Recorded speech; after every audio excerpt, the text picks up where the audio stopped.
ജമാഅത്തിനെ കൊണ്ടൊരു ഉപയോഗമില്ല, മത്സ്യബന്ധനെ കൊണ്ടൊരു ഉപയോഗമില്ല. ഞങ്ങൾ 3% മത്സ്യബന്ധി കൊടുക്കുന്നുണ്ട്. 100 രൂപയ്ക്ക് മീൻ കിട്ടിക്കഴിഞ്ഞാൽ 5% അവരെടുക്കും. എടുത്തിട്ട് 2% നമുക്ക് തിരിച്ചു തരും. 3% അവരെടുക്കാനുള്ളത്. അപ്പോൾ നമുക്ക് എന്ത് നഷ്ടപ്പെട്ടാലും ഈ മത്സ്യബന്ധത്തിൽ നിന്ന് നമുക്ക് ഇന്നുവരെ 1 രൂപയുടെ ആനുകൂല്യം ഉണ്ടായിട്ടില്ല. എൻ്റെ ഫോട്ടോ ഈ സംഘത്തിലുണ്ട്. ദാവൂദിൻ്റെ സംഘത്തിൽ എൻ്റെ ഈ വള്ളം ഉറഞ്ഞ ഫോട്ടോ വരെ അവിടെ ഉണ്ട്. അപ്പോൾ നമുക്ക് ഈ 10, 20, 20,000, 25,000 ഒരു പ്രാവശ്യം ചിലവാണ്. എന്നിട്ട് നമുക്ക് എന്തൊരു ഉപയോഗമുണ്ട്? 1 രൂപയുടെ ഉപയോഗം ഇന്നുവരെ ഉണ്ടാക്കിയിട്ടില്ല. ട്രോളിംഗ് ബോട്ടുകൾ ഇനിയും തങ്ങളെ ശല്യം ചെയ്താൽ ശക്തമായി പ്രതിഷേധിക്കാനാണ് ചിലക്കൂരിലെ മീൻപിടുത്തക്കാരുടെ തീരുമാനം. SCV news, Varkala.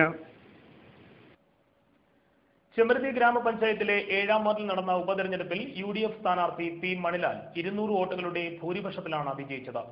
പഞ്ചായത്ത് ഹാളിൽ സത്യപ്രതിജ്ഞാ ചടങ്ങ് നടന്നു.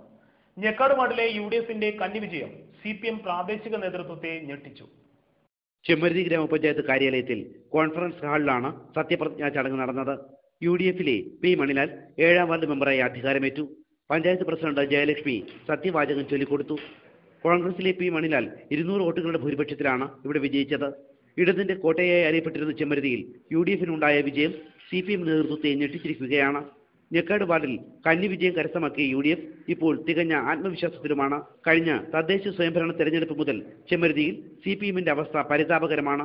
കഴിഞ്ഞ നിയമസഭാ തെരഞ്ഞെടുപ്പിലും ചെമ്പരത്തിയിൽ UDFന് മികച്ച നേട്ടം കൈവരിക്കാനായിരുന്നു എന്നതും ശ്രദ്ധേയമാണ്. ചെമ്പരത്തിയിൽ CPMലെ പടലപ്പിണക്കങ്ങൾ ഇപ്പോഴും തുടരുന്നു എന്നതാണ് ഇത് വ്യക്തമാക്കുന്നത്. SCV news, Varkala. ദേശീയപാതയിൽ ആറ്റിങ്ങലിലെ പൂവൻപാറയിൽ